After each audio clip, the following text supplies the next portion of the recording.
Muito bem, aluno. Continuando com as nossas aulas de estatística, né? Vamos aqui falar da distribuição com dados agrupados sem intervalo. Antes disso, peço a vocês, gostou da nossa aula? Marque positivo aí no YouTube pra gente, tá bom? Não gostou, não precisa marcar negativo, não precisa vacaiar também, tá, gente? E comente aí com seus amigos, né? O nosso canal www.youtube.com/Matusalém Martins. Enfim, né, toda hora já estou me chamando de professor já, ok? Muito bem, então nós estamos aqui estudando as distribuições de frequência com intervalo, sem intervalo. Então vamos ver aqui uma distribuição sem intervalo. Quando se trata de variável discreta, de variação pequena, cada valor pode ser tomado como o próprio intervalo de classe. Então seja x a variável, número de cômodos das casas ocupadas por 20 famílias entrevistadas. Tá?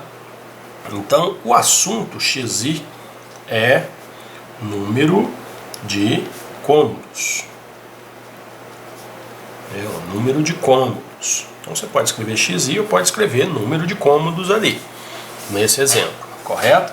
Então aqui acabou dando 6 classes, mas você não calculou isso não. Por quê? Porque quando você fez a pesquisa, você verificou que entre essas 20 famílias, tinham famílias que moravam em casas com 2, com 3, com 4, com 5, com 6 e 7 cômodos só. Então a variação foi discreta e pequena. Então não houve necessidade da gente construir intervalos. Okay? Isso ocorre também, normalmente ocorre.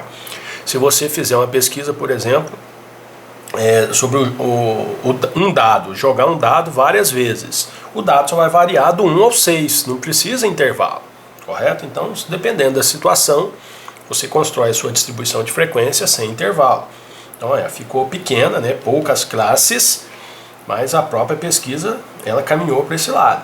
Então, temos casa com 2 cômodos, né? É uma casa que une o banheiro e o outro cômodo é sala, copa e quarto e cozinha, tudo junto, né? Normalmente tem aí algumas kitnets que são assim.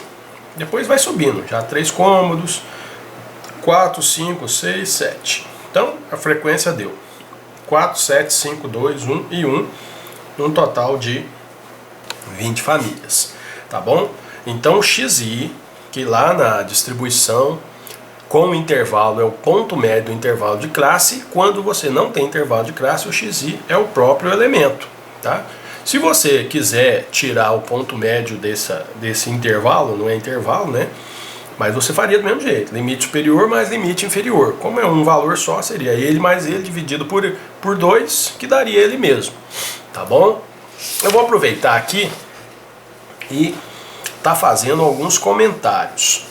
Então, quando você tem uma distribuição, seja com intervalo ou sem intervalo, você pode construir outras colunas aqui sobre outros tipos de frequência, né? Você começa a trabalhar relativamente com essas frequências. Então, tem aqui o número de classes, o assunto que é número de cômodos, estou ainda usando esse mesmo exemplo, cômodos, a frequência 4, 7, 5, 2, 1 e 1, e aí vem essas frequências aqui. Essa aqui é a chamada frequência relativa. Depois eu vou explicar melhor sobre ela. Essa aqui é a chamada frequência acumulada. E essa aqui é a frequência acumulada relativa. Tranquilo? Muito bem. Então, saiu aí. Frequência relativa, frequência acumulada e frequência acumulada relativa. A frequência relativa, o FRI. A frequência acumulada, FI, só com F maiúsculo para diferenciar da frequência simples. E a frequência acumulada relativa, F maiúsculo, RI, para diferenciar da frequência relativa simples. Como que é isso aí? Vamos começar pela frequência acumulada. Você parte da frequência relativa, dessa aqui, o seguinte, você repete o primeiro número, 4. E a partir dele agora, você vai somando o próximo. 4 mais 7, 11. 11 mais 5, 16. 16 mais 2, 18. 18 mais 1, 19, mais 1, 20. Não tem valor, a gente põe XX ou põe tracinho na linha aqui do total, correto? E as relativas, você pode fazer relativa por 1 ou por cento, né, que seria a porcentagem. Normalmente nas distribuições a gente vê por 1. Como que você faz? Primeiro você pega a sua calculadora e vem aqui no modo, aperta 3 vezes, ó, mod. Aqui tem um mod da calculadora. 1, 2, 3. Aí você escolhe a função que você quer trabalhar. Eu quero trabalhar na função 1, porque a função 1 determina quantas casas decimais nós vamos ter nesse nosso exercício. Eu quero trabalhar com 2 casas decimais. Apertei 2, olha lá, perceba que já apareceu 0,00. Correto? Então estaremos trabalhando com 2 casas decimais. O que eu faço para calcular as frequências relativas? É muito simples, tá?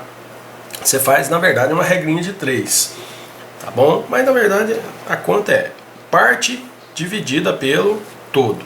Então você põe, ó, 4 dividido por 20, 0,20.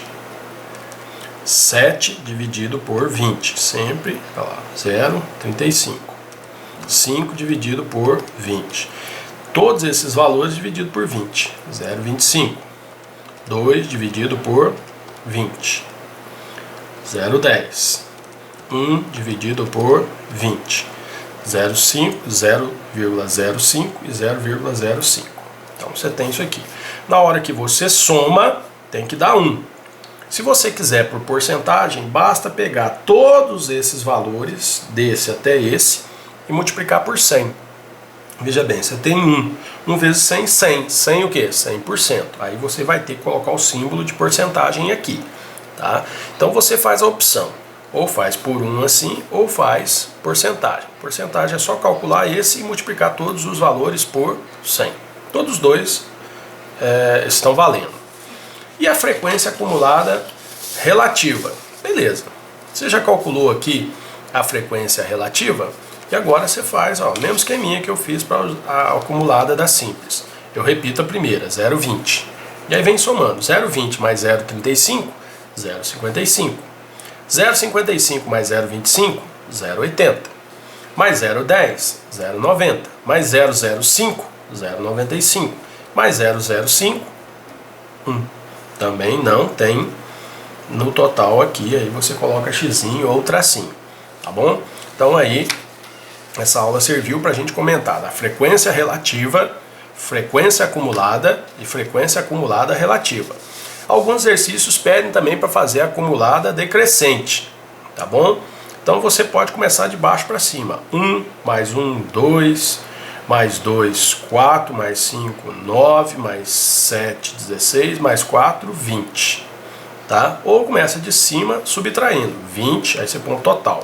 Você põe lá em cima e vai 20, menos 4, 16, menos 7, 9, menos 5, 4, menos 2, 2, menos 1, 19, menos 1, e aí acabou. Ó, eu errei nas contas aqui, não vai anotando, a gente erra. Entenderam, né? Então, acumulado decrescente, ou você começa, repete o primeiro aqui e vai somando, ou coloca o total lá em cima e vem subtraindo. Tanto faz como tanto fez, tá bom? Tá aí mais uma aula para vocês sobre a distribuição de frequência, né? Nesse caso aqui, distribuição de frequência sem intervalo. Um abraço, até a próxima aula.